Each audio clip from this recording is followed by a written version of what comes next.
Welkom bij mijn eerste regenrace setup series voor F1 2021.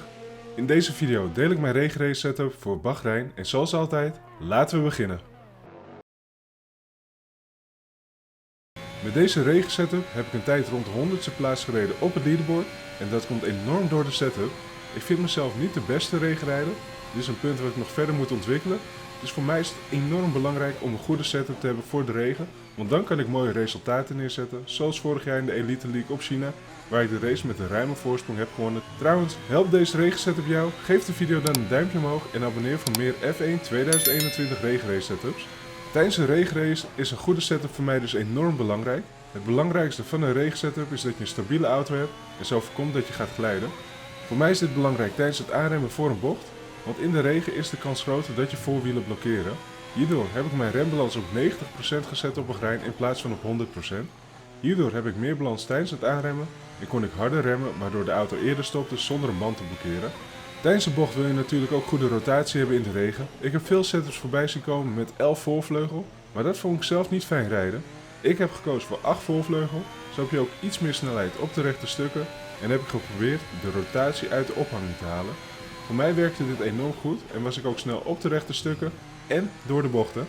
Tot slot wil je ook vol vertrouwen op je gas kunnen gaan in de regen. En tijdens de bocht op vertrouwen gaan heb je natuurlijk een stabiele achterkant nodig die niet wegglijdt.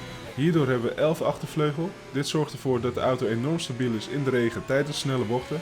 Als je op je gas gaat ga je merken dat je dit ook met vertrouwen kunt doen. Deze regenrace setup geeft je vertrouwen voor, tijdens en na de bocht. En dat is waarnaar ik op zoek ben tijdens de race in de regen.